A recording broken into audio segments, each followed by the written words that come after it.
How to download and install Adobe Acrobat Reader for free. Open any browser and search for adobe.com. Then at the top, go to PDF and e-signature and click on Adobe Acrobat Reader.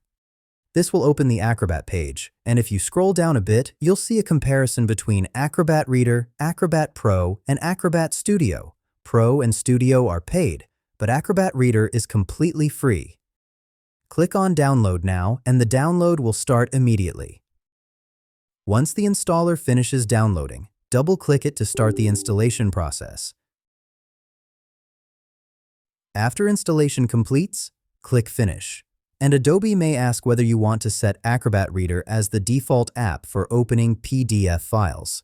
Well, this part is optional. You can choose Yes or keep your current default.